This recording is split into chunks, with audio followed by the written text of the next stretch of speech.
Hello students, आज हम पढ़ेंगे आर्हेनियस इक्वेशन जो एक केमिकल काइनेटिक्स का पार्ट है। तो लिख लो आप। तो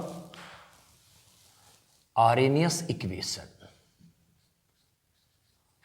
आर्हेनियस इक्वेशन।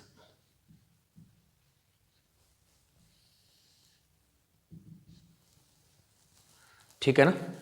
नोट करो ये आर्हेनियस इक्वेशन क्या होती है। लिखो, the fraction of molecules, the fraction of molecules which are crossing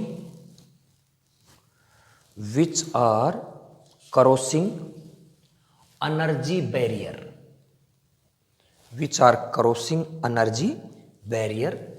is equal to e की power minus EA upon RT।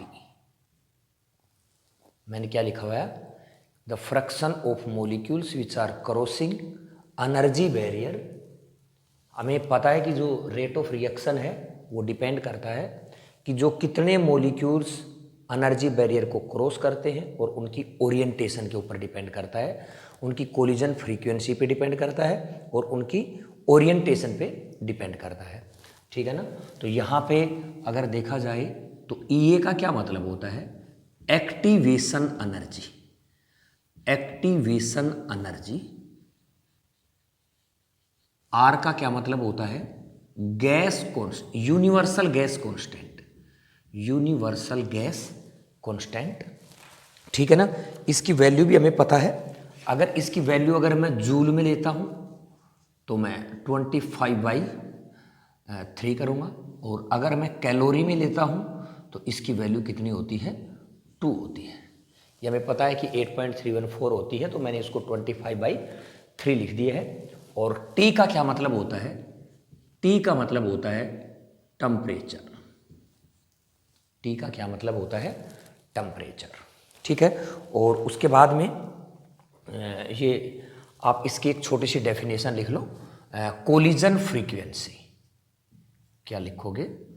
Collision frequency. इसकी डेफिनेशन लिख लो पहले आप। ठीक है ना। ये कोलिजन फ्रीक्वेंसी क्या होती है? लिखो।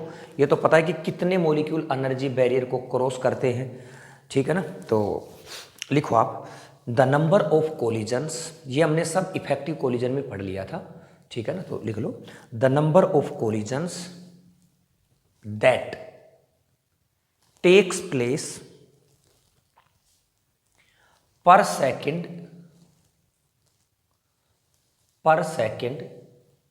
पर unit volume, per second per unit volume of the reaction mixture is called collision frequency. Is called collision frequency. ठीक है ना। तो एक कोलिजन फ्रीक्वेंसी की हमने क्या लिख ली है? डेफिनेशन। और उसके बाद एक छोटी सी चीज और लिखो, रेट ऑफ रिएक्शन। क्या लिखोगे? Rate of reaction depends upon, rate of reaction depends upon fraction of molecules. Fraction of molecules को मैं FOM लिख दिया करूंगा, है ना। Fraction of molecules crossing energy barrier, crossing energy barrier. नीचे लिखूंगा, rate is directly proportional to E की power minus EA upon RT। ये लिख दिया मैंने। ठीक है ना। और R इज इक्वल टू, यहां पे K कांस्टेंट लगाया, और E की power minus EA upon RT। ये मैंने एक क्या कर दी है? इक्वेशन बना दी है। यहां पे जो कंसंट्रेशन है ये भी मुझे पता है कि यहां पे जो रेट होता है, ये मत लिखो, एक मिनट, ये लिखो कि जो रेट होता है हमारे पास यहां पे, rate is equal to K into concentration लिख लो आप, है ना। K इंटू कंसंट्रेशन, और इसकी पावर क्या लिख दो? ऑर्डर। ठीक है। अगर मैं इसको कर देता हूं कांस्टेंट, इसको क्या कर देता हूं, कांस्टेंट। तो मेरा रेट किसके बराबर हो जाएगा, के बराबर हो जाएगा। और यहां पे मैं के भी लिख सकता हूं। अगर मैं इस इक्वेशन को करता हूं तो R इज इक्वल टू, यहां पे जो कांस्टेंट के लिखा है ना, यहां पे नहीं लिखूंगा, यहां पे ए लिखूंगा, ए ई की पावर माइनस ई ए अपॉन आर टी। ये मैंने इक्वेशन बनाई इस तरीके से, ये क्या बना दी मैंने, इक्वेशन बना दी, ठीक है ना। और जब मुझे पता है कि R इज इक्वल टू के रहेगा तो के भी क्या रहेगा, अगर मैं लिखूं, यहां पे लिखना स्टार्ट कर रहा हूं, के इज इक्वल टू ए ई की पावर माइनस ई ए अपॉन आर टी, ये लिख दिया मैंने।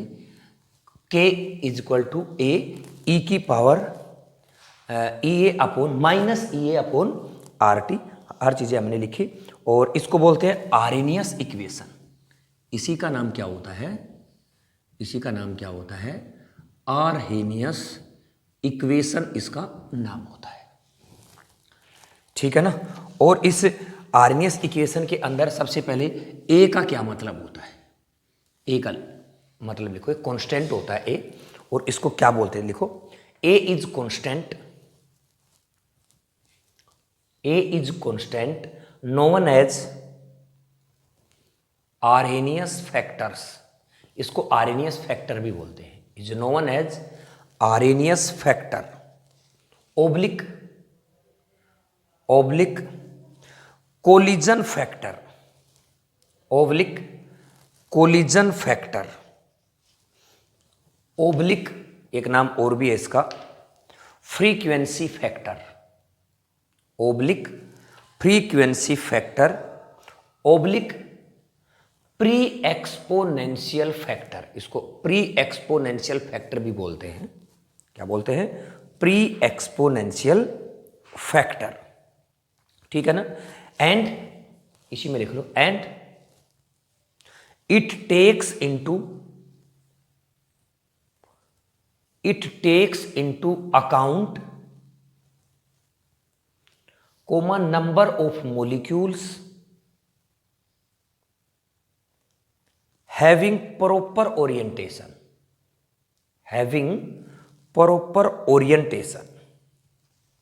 आगे लिखो इसी में फुल स्टॉप, यूनिट ऑफ ए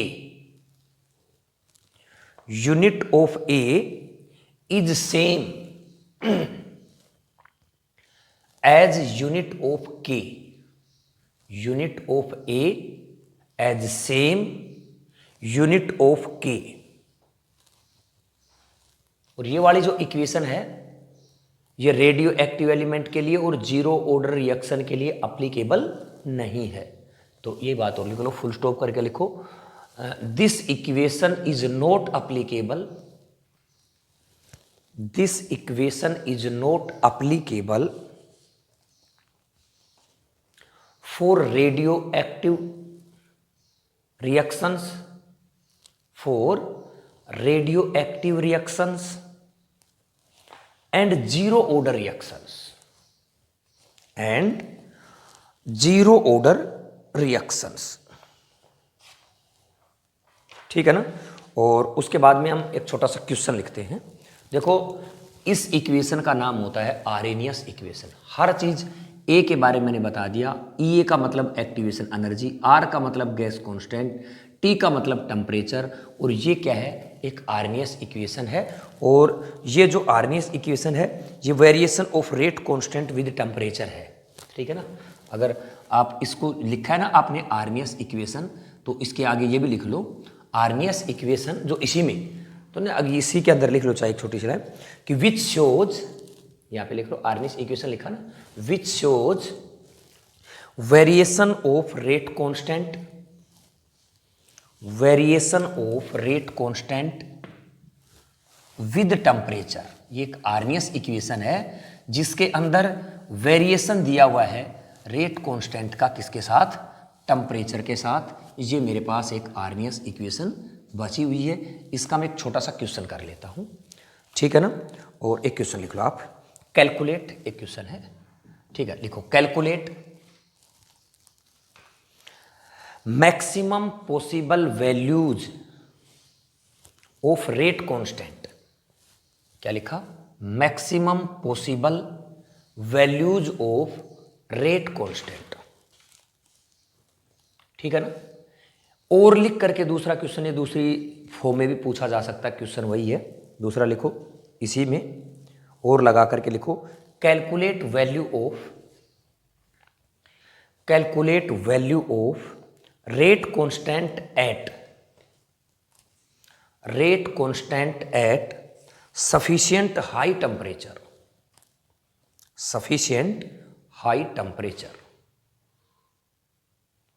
एक और भी हो सकता है इसका, और लगा करके और लिखो एक क्वेश्चन इसी में, calculate value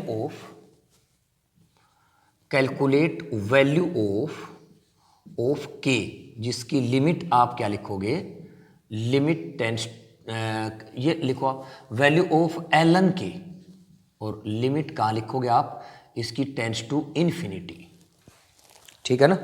limit t tends to infinity लिखना है, इसकी लिमिट जो है ना t टेंस टू इन्फिनिटी। आपको पता है इसका मतलब होता है 1/0, इसका क्या मतलब होता है 1/0।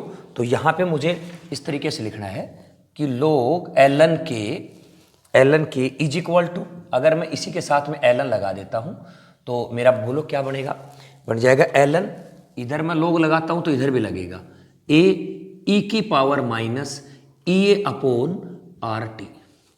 और इसकी वैल्यू पूछी है, जब t की वैल्यू 1/0 है तो यहाँ पे मैं 1/t की जगह 0 रखूँगा तो ये सारा क्या हो जाएगा 0, तो मेरे पास इसकी वैल्यू क्या हो जाएगी, a हो जाएगी इसकी वैल्यू, ठीक है ना।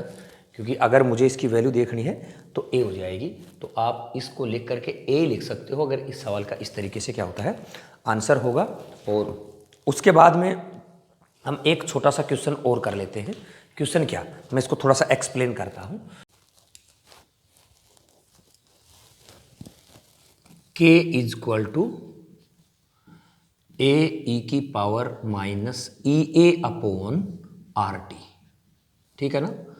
लिख रहा हूं, टेकिंग log बोथ साइड, लिखा log k is equal to log a e की पावर माइनस EA/RT। कोई चीज़ गुणा में होती है तो log में क्या होती है, प्लस में होती है। तो इसको क्या लिखूंगा, log k is equal to log a, ये जो है ना e की पावर में कोई अगर e की पावर होती है, पावर आगे आ जाती है, तो ये पावर कैसी है माइनस की, तो माइनस क्या लिखूं मैं EA/RT। ये मेरे पास एक इंपॉर्टेंट इक्वेशन बन गई है।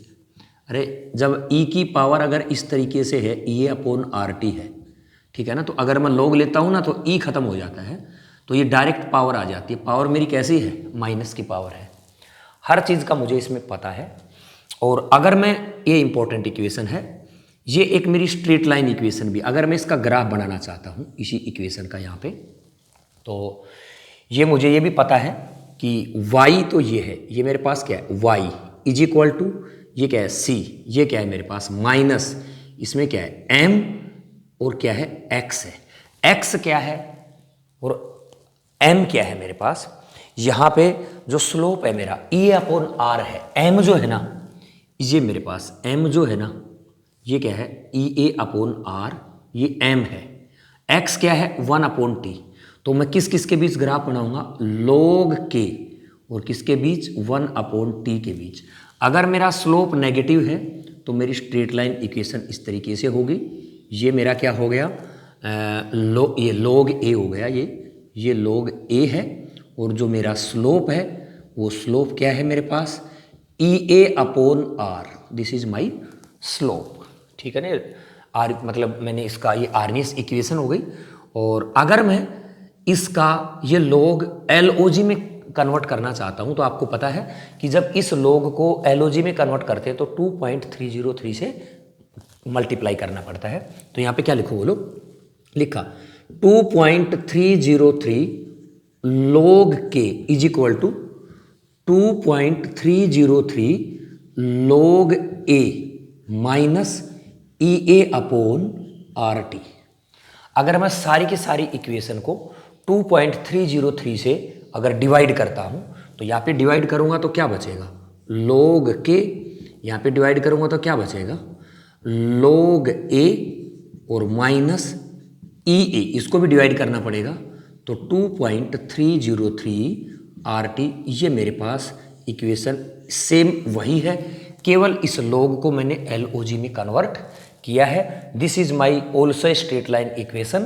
तो इसका भी अगर मैं ग्राफ बनाऊंगा तो ये भी मेरा एक स्ट्रेट लाइन ग्राफ बनेगा, बस कुछ फर्क नहीं है, यहाँ पे log k लिखेंगे और यहाँ पे मेरा 1/t हो गया, और यहाँ पे जो स्लोप हुआ वो स्लोप क्या हो गया, EA/2.303 R हो गया, और ये मेरा log a हो गया। ठीक है ना, ये मेरा एक क्या बना दिया हमने, एक ग्राफ बना दिया है। इसको आप क्या कर लो, नोट कर लो, फिर इसके बाद हम एक छोटा सा क्वेश्चन करेंगे। ठीक है ना, अच्छे से इसको क्या कर लो, आप नोट कर लो। ठीक है ना, नोट करो इसको।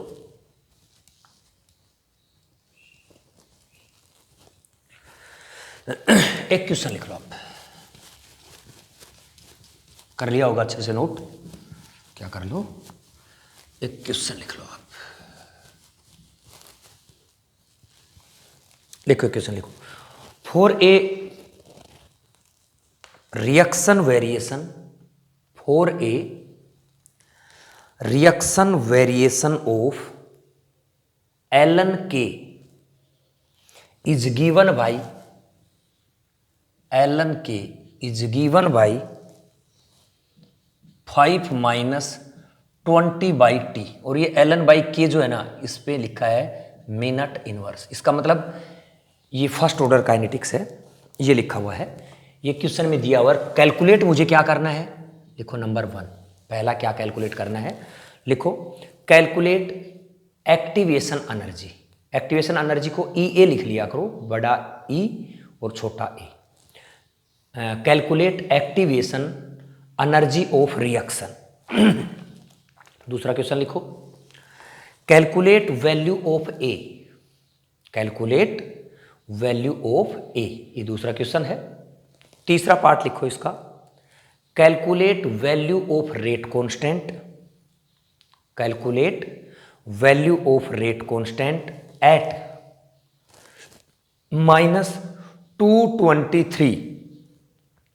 -223 डिग्री सेल्सियस। ठीक है ना, -223 डिग्री सेल्सियस। इसको हम केल्विन में क्या कर लेंगे, बदल लेंगे, 50 केल्विन हो जाएगा। ठीक है ना। एक फोर्थ क्वेश्चन और लिख लो इसी का, eight what temperature half life time of reaction will be 1.386 minute, 1.386 minute. एक बार सवाल को बेटा पढ़ो, सोचो समझो किस तरीके से होगा। वैसे तो छोटी छोटी चीज़ें हैं सारी की सारी, तो कुछ नहीं, हमारे पास ये इक्वेशन दे रखी है और इसके अंदर सबसे पहले तो एक्टिवेशन एनर्जी पूछी है। तो मुझे एक्टिवेशन एनर्जी पूछी है तो आपको ये भी पता है कि जो ln k होता है ना, वो क्या होता है, बोलो ln a माइनस EA/RT होता है। क्या मेरे पास t दे रखा है, बिल्कुल। इसका मतलब इसकी जगह मैंने क्या लिखा है, 20 लिखा है, तो मैं यहाँ पे लिख लेता हूँ। इसमें पहला जो मेरा आंसर है, क्वेश्चन है EA/R इज इक्वल टू क्या लिखूँ, 20।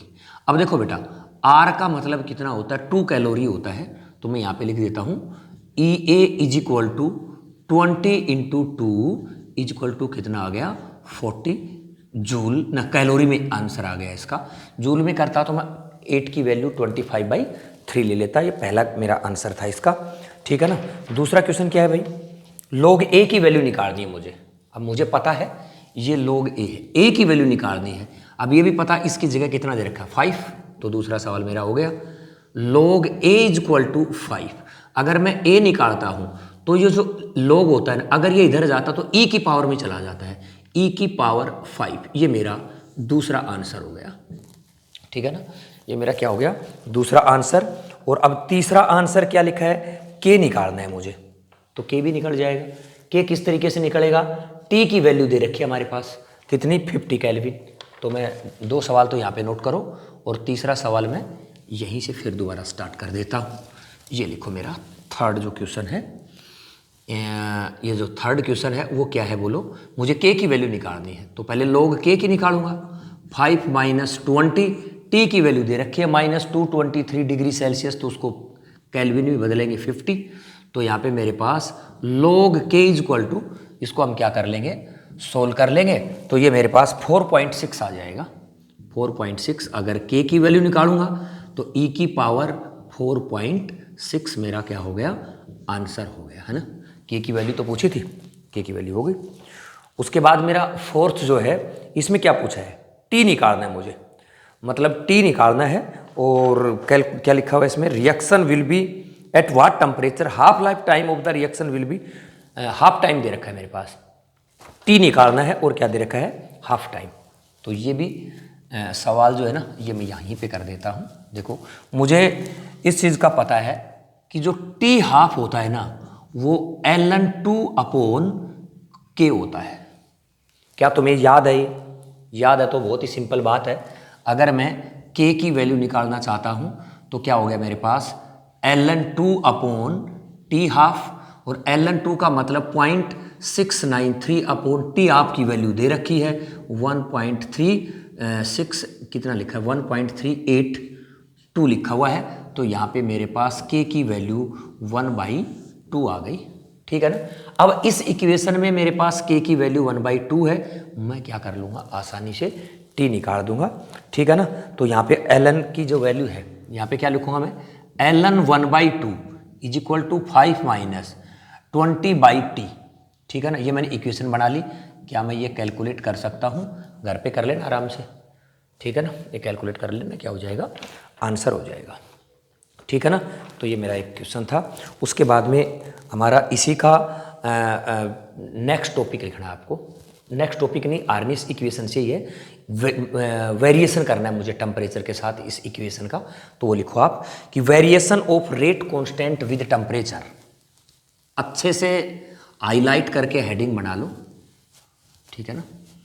क्या लिखोगे, variation of rate constant with temperature, variation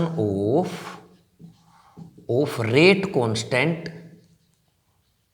constant with temperature, temperature के साथ वेरिएशन किसका, रेट कांस्टेंट का, ठीक है ना।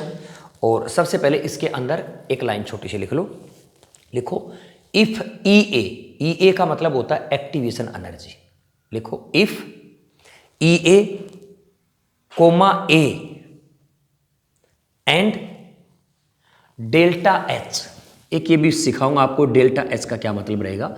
Delta H are assume to be independent of temperature, are assumed to be independent of temperature unless otherwise mention। तो यहाँ पे मैंने 3 चीज़ें बताई है, एक्टिवेशन एनर्जी है, ए है, डेल्टा H है। ये हमें सदा अज्यूम करने हैं कि टेम्परेचर पे डिपेंड नहीं करते हैं। ये चाहे अगर दे रखा है तो बहुत अच्छी बात है, नहीं भी दे रखा है तो हमें इसको सदा क्या करना है, अज्यूम करना है। और जो मेरी इक्वेशन है वो क्या है, k इक्वल टू ए ई की पावर माइनस EA/RT है। ये मेरी क्या है, इक्वेशन है। अगर मैं सुनो, अगर मेरा T जो है वो T1 है तो बोलो मेरा K क्या होगा, K1 होगा। तो यहाँ पे इक्वेशन लिखूँ मैं, T को T1 लिखूंगा तो K1 is equal to A E की पावर माइनस EA/RT1। दूसरी बात, अगर मेरा T T2 है तो K मेरा K2 होगा। तो यहाँ पे अगर मैं क्या लिखता हूँ, K2 अगर लिखता हूँ तो बोलो A E की पावर माइनस EA/RT2। एक मेरे पास टेम्परेचर T के ऊपर इक्वेशन ये बना दी, एक मैंने टेम्परेचर T1 के ऊपर इक्वेशन ये बना दी, दोनों के दोनों आर्नियस इक्वेशन है, और इसको मैंने इक्वेशन नंबर फर्स्ट कह दिया और इसको मैंने इक्वेशन नंबर सेकंड कह दिया, ठीक है ना। अब सेकंड को, इक्वेशन नंबर सेकंड को फर्स्ट से क्या कर दिया मैंने, डिवाइड कर दिया, तो बोलो यहाँ पे क्या होगा, K2 upon K1 is equal to, यहाँ पे क्या हुआ, A e की power minus EA upon R T2 divided by A e की power minus EA upon R T1। A से A क्या हो गया, कैंसिल, यहाँ पे मेरे पास क्या बना, K2 upon K1 is equal to E की पावर, ये तो है यूं का यूं, अगर बेस सेम होता तो पावर ऊपर जा करके क्या हो जाएगी, माइनस, तो यहाँ पे माइनस और माइनस प्लस हो जाएगा, तो यहाँ पे क्या लिख दूँ, माइनस EA अपॉन RT2 और माइनस माइनस प्लस, यहाँ पे क्या हो गया, EA अपॉन RT1, ठीक है ना। तो यहाँ पे लिख देता हूँ मैं इसको, यहाँ पे हुआ मेरे पास K2 upon K1 is equal to E की पावर, इसको मैं पहले लिख देता हूँ, इसको बाद में लिख देता हूँ, तो यहाँ पे क्या हुआ, EA upon RT1 minus EA upon RT2, यहाँ पे क्या हुआ बोलो, K2 upon K1 is equal to E की पावर, दोनों में E अपॉन क्या ले लिया मैंने, EA अपॉन R कॉमन ले लिया, क्या बच गया बोलो, 1 upon T1 minus 1 upon T2। यहाँ तक का क्या कर लो आप एक बार नोट कर लो, फिर मैं इसको मिटा करके ऊपर लिखूंगा।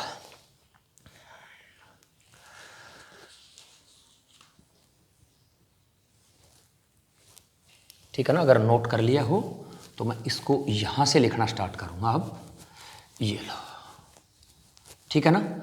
अब देखो यहां पे मैंने क्या लिखा, taking log taking ln both side, दोनों साइड लिखा मैंने, तो यहां पे बोलो क्या हुआ, ln K2 upon K1 is equal to, जब मैं ln लगाऊंगा तो E खत्म हो जाएगा, तो क्या बनेगा मेरे पास, EA अपॉन R, यहाँ पे 1 upon T1 minus 1 upon T2। यहाँ पे देखो ये मेरे पास, इसको अगर मैं और सोल्व करना चाहता हूँ तो log K2 upon K1 is equal to EA upon R, इसको सोल्व कर देता हूँ, ठीक है ना। तो ये हमारे पास क्या बन गया, T2 minus T1 upon T1 T2, ये मेरे पास क्या होगी, एक इक्वेशन बन गई, ठीक है ना। ये वेरिएशन टेम्परेचर का वेरिएशन है। और सुनो दूसरी बात मैं बताना चाहता हूं कि ये इक्वेशन जो है ना सदा इरिवर्सिबल होगी, मतलब ये रिएक्शन चाहे लिखी हुई हो चाहे ना लिखी हुई हो, इसको हमें सदा फॉरवर्ड और इरिवर्सिबल मानना है, चाहे दिया हुआ हो चाहे नहीं दिया हो। तो आप इसको क्या लिखोगे, it is always for irreversible and forward reaction, क्या लिखोगे, एंड फॉरवर्ड रिएक्शन के लिए होती है। अगर मैं इसको क्या करता हूं, इसको इस वाले लॉग में कन्वर्ट कर देता हूं, तो क्या बना, log K2 upon K1 is equal to, क्या मैं यहां पे 2.303 लिखूं, एक स्टेप और बढ़ जाएगा ये लो, यहां पे क्या लिखा मैंने, यहां पे लिखने की जरूरत ही नहीं है, इसको मैं अगर इधर लेकर के जाऊंगा तो पहले लिख देता हूं EA अपॉन R, यहाँ पे T2 minus T1 upon T1 T2। क्या मैं इसको 2.303 को इधर लेकर के जाऊंगा तो बोलो क्या बनेगा, log K2 upon K1 is equal to EA upon 2.303, नीचे क्या हुआ R, और यहाँ पे क्या हो गया T2 minus T1 upon T1 T2। ये बेटा मेरे पास एक आर्नियस इक्वेशन, ऊपर वाली भी आर्नियस इक्वेशन ही थी, ये वाली भी, कुछ नहीं किया मैंने, इसके टेम्परेचर को ना, इसको ln को LOG में कन्वर्ट किया है, और ये मेरे पास क्या होगी कि variation of rate constant with temperature के साथ रेट कांस्टेंट का हमने वेरिएशन कर दिया। वेरी इंपॉर्टेंट रिएक्शन है, और इसके ऊपर दुनिया भर के क्या आते हैं, न्यूमेरिकल हैं। तुम्हारी जो बुक है ना बेटा, उसके अंदर भी इसके बहुत सारे न्यूमेरिकल्स लिखे हुए हैं, तो अपनी अपनी बुक के अंदर वेरिएशन के इसमें सोल्ड अनसोल्ड जितने भी क्वेश्चन हैं सारे के सारे आप लोगों को करने हैं, कोई भी बुक हो। और मेरे हिसाब से केमिकल काइनेटिक्स का इम्पोर्टेंट टॉपिक है, हर साल इसके ऊपर क्वेश्चन आता है, चाहे बोर्ड हो चाहे कंपटीशन हो, ठीक है ना। और बस ये तुम्हें ध्यान रखना है कि जो ये रिएक्शन है ना, ये रिएक्शन है किसके लिए, ये चाहे दिया हुआ हो और चाहे दिया हुआ नहीं हो, ये सदा इररिवर्सिबल होती है और फॉरवर्ड रिएक्शन के लिए होती है, ठीक है ना। अगर रिवर्सिबल हो तो क्या हो, ये चीज़ एक छोटी सी और बता देता हूँ आपको, ठीक है ना। ये नोट कर लो, पहले नोट कर लिया हो तो मैं थोड़ा सा आगे आप लोगों को बताना चाहता हूँ, ठीक है ना। कर लिया नोट, देखो नीचे लिखो, इसी के नीचे लिखना स्टार्ट करो। इफ रिएक्शन इज रिवर्सिबल, क्या लिखोगे, इफ रिएक्शन इज रिवर्सिबल, अगर मेरी जो रिएक्शन है वो क्या है, रिवर्सिबल है, तो हम किस तरीके से लिखेंगे, ए गिव्स बी। अगर ए रिवर्सिबल बना दिया मैंने, ये लो, ये क्या बना बी, यहाँ पे इसका के एफ लिख देता हूँ, ये बैकवर्ड रिएक्शन के लिए मैंने क्या लिख देता हूँ, के बी लिख देता हूँ, ठीक है ना। और के एफ का मतलब है रेट कांस्टेंट फॉर फॉरवर्ड और के बी का मतलब है रेट कांस्टेंट फॉर बैकवर्ड, ठीक है ना। तो सबसे पहले मैं आर्हेनियस इक्वेशन किसके लिए, फॉरवर्ड के लिए लिखता हूँ ना, फॉरवर्ड के लिए लिखता हूँ आर्हेनियस इक्वेशन। तो क्या हो जाएगा, वही लिखूंगा, के की जगह क्या लिख दूंगा मैं, के एफ इज इक्वल टू ए ई की पावर माइनस ई ए अपॉन, यहाँ पे क्या लिखूंगा, आर टी, ठीक है ना। और जो एक्टिवेशन एनर्जी है इसकी जगह भी मैं क्या कर देता हूँ, फॉरवर्ड स्पेशल मेंशन कर देता हूँ ना, ई ए अपॉन जो आर टी है इसको क्या कर देता हूँ, ई ए को यहाँ पे मैं एफ लिख देता हूँ, एफ का मतलब क्या होता है, फॉरवर्ड, और इसको मैंने लिख दिया है इक्वेशन नंबर फर्स्ट। और अगर मैं आर्हेनियस इक्वेशन बैकवर्ड के लिए लिखता हूँ तो इसके लिए लिखता हूँ बैकवर्ड, तो यहाँ पे क्या हो गया, के बी इज इक्वल टू ए ई की पावर माइनस यहाँ पे ई ए, और यहाँ पे लिखा मैंने बी, नीचे क्या लिख दिया मैंने, आर टी, इक्वेशन नंबर 2 हो गया। ये किसके लिए है, बैकवर्ड के लिए है, ठीक है ना। और हमने 11th में भी पढ़ा होगा, 12th में भी है, जो के इक्विलिब्रियम होता है मेरा, बताओ के इक्विलिब्रियम क्या होता है, ये होता है के एफ अपॉन के बी, ये क्या होता है, के इक्विलिब्रियम होता है। अगर मैं के एफ को इससे डिवाइड कर देता हूं तो मेरे पास क्या आ जाएगा, के इक्विलिब्रियम आ जाएगा। तो मैं यहाँ पे अगर इसको इक्वेशन नंबर फर्स्ट को डिवाइड करता हूँ सेकंड से, तो बोलो क्या आएगा यहाँ पे, के मतलब क्या आ जाएगा यहाँ पे आ जाएगा मेरे पास के एफ अपॉन के बी इज इक्वल टू, बोलो ए ई की पावर माइनस ई ए अपॉन आर टी, ये तो बोलो किसका है, फॉरवर्ड का। नीचे क्या लिखूं, ए ई की पावर माइनस ई ए अपॉन क्या है, आर टी, बोलो ये किसके लिए है, ये मेरे पास बैकवर्ड के लिए है, ठीक है ना। मैं थोड़ा सा ऊपर लिख देता हूँ और यहाँ पे लिखना स्टार्ट करता हूँ। तो के एफ अपॉन के बी को क्या लिखूंगा मैं, के इक्विलिब्रियम, ठीक है ना। तो इसको क्या लिखूंगा मैं, के इक्विलिब्रियम इज इक्वल टू, के इक्विलिब्रियम इज इक्वल टू, ए से ए काट देते, नहीं ए से ए भी नहीं कटेगा, क्यों, ए से ए तो कट जाएगा, तो के इक्विलिब्रियम क्या हो जाएगा मेरा, ए इक्विलिब्रियम, भाई यहाँ पर भी तो क्या है, ए फॉरवर्ड के लिए बैकवर्ड के लिए है, तो के इक्विलिब्रियम हो गया मेरे पास ए इक्विलिब्रियम, और ई की पावर अपॉन यहाँ पे क्या है, ई ए 1 अपॉन ई ए फॉरवर्ड के लिए। देखो दोनों में से ई ए में क्या नहीं ले सकता, कॉमन नहीं ले सकता, क्योंकि ये एक्टिवेशन एनर्जी फॉरवर्ड के लिए है और ये वाली एक्टिवेशन एनर्जी किसके लिए है, बैकवर्ड के लिए है। तो मैं यहाँ पे 1 अपॉन आर टी कॉमन ले लेता हूँ और बच गया मेरे पास क्या, activation energy of forward minus activation energy किसके लिए, बैकवर्ड के लिए। ये मेरे पास इक्वेशन एक बार देख लो आप अच्छे से। और एक बात और बता देता हूँ आपको, activation energy forward minus activation energy backward को डेल्टा एच कहते हैं, ये आपको स्पेशली याद रखना है, मैं कुछ बताने वाला हूँ इसके अंदर, ठीक है ना। तो ये डेल्टा एच लिख लो आप, और यहाँ पे क्या लिखोगे फिर आप, के इक्विलिब्रियम इज इक्वल टू ए ई की पावर यहाँ पे minus delta H upon R T, क्योंकि यहाँ पे मैंने क्या कर दिया, इसका मतलब डेल्टा एच लिख दिया, delta H upon R T. तो ध्यान क्या रखना आपको, ये इक्विलिब्रियम के लिए है। मैंने कई बार किसी सवाल के अंदर एक्टिवेशन एनर्जी ये लिखा हुआ होता है, कई बार सवाल के अंदर डेल्टा एच लिखा हुआ है।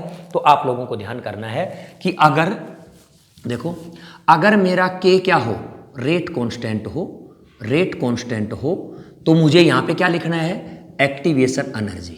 अगर के की जगह मेरा इक्विलिब्रियम हो तो यहां पे मुझे क्या लिखना है, डेल्टा एच। ये बात आपको स्पेशली नोट करनी है, यहां पे कब मुझे डेल्टा एच लिखना है और कब मुझे डेल्टा एच की जगह ई ए लिखना है, ये ध्यान करने वाली बात है। अगर रिएक्शन मेरी रिवर्सिबल रिएक्शन है तो वहां पे डेल्टा एच आ जाएगा, और यही फर्क है रिवर्सिबल और इरिवर्सिबल में।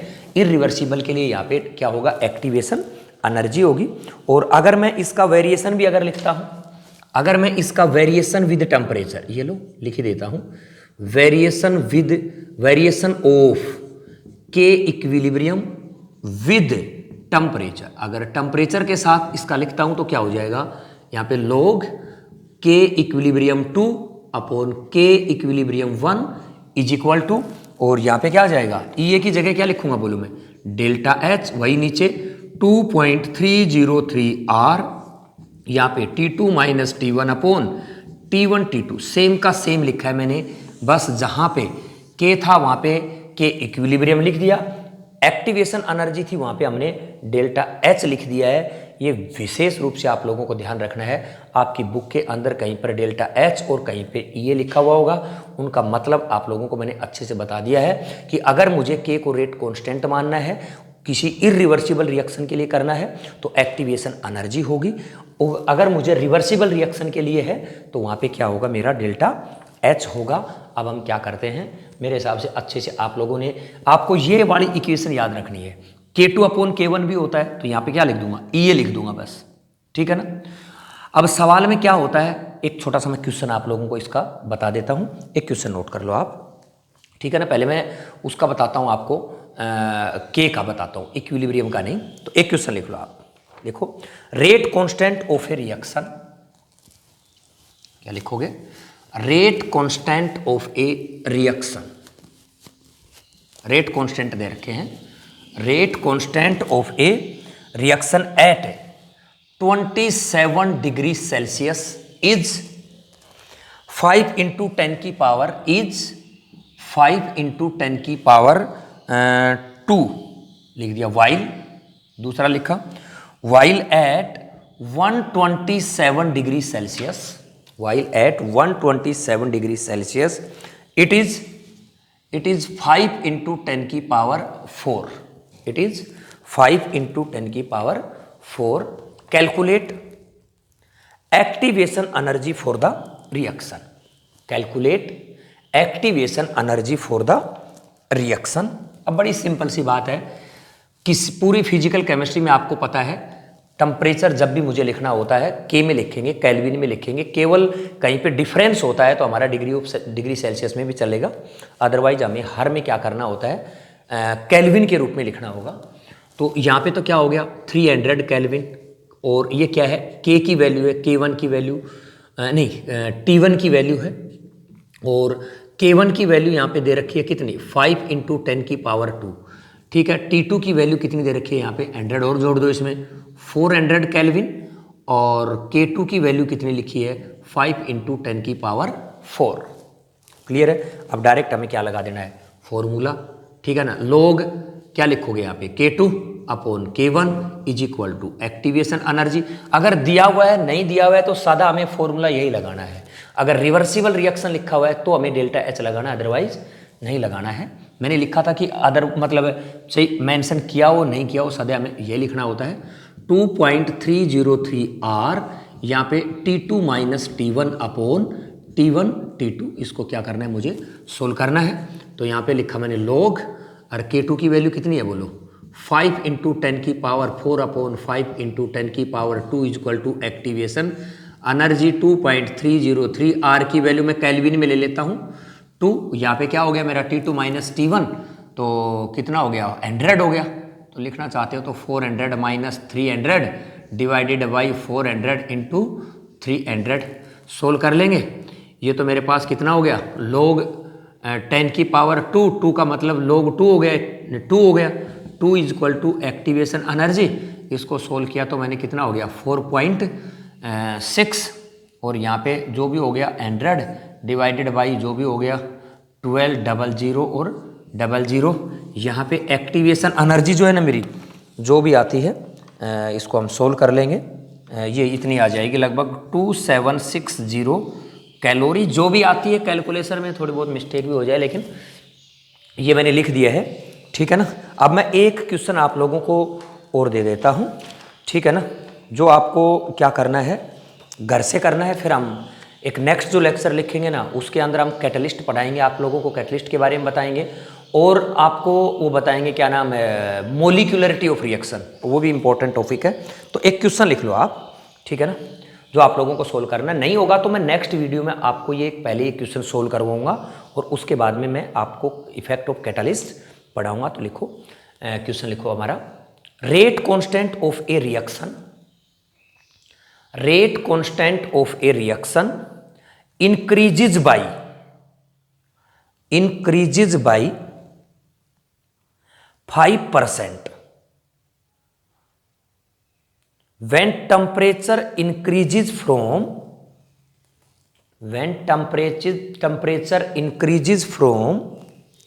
300 to 310 Kelvin, 300 to 310 Kelvin, while equilibrium constant increases, while equilibrium constant increases by 2% for the same temperature, for the same temperature changes. Calculate activation energy for, calculate activation energy for forward and backward reaction, forward and backward reaction। एक question और बोलूं क्या? चलो कोई नहीं, आप यही question करो, फिर एक क्वेश्चन मैं आप लोगों को और बताऊंगा। इसकी जो नेक्स्ट वीडियो रहेगी ना उसमें हमारा इफेक्ट ऑफ कैटालिस्ट है, मोलिकुलरिटी है जिसमें रिएक्शन ऑफ मैकेनिज्म है, फिर कुछ स्पेशल टाइप के एग्जांपल्स हैं वो हमें करने। ये यूनिट हमारी ख़त्म हो जाएगी। ज़्यादा से ज़्यादा लगाओ 1 या 2 लेक्चर, मतलब वीडियो लेक्चर हमें आप लोगों को और देंगे तो पूरी अच्छे से हमारी यूनिट जो है ना ये खूब अच्छे लेवल की क्या हो जाएगी कंप्लीट। आज के लिए इतना ही, थैंक यू।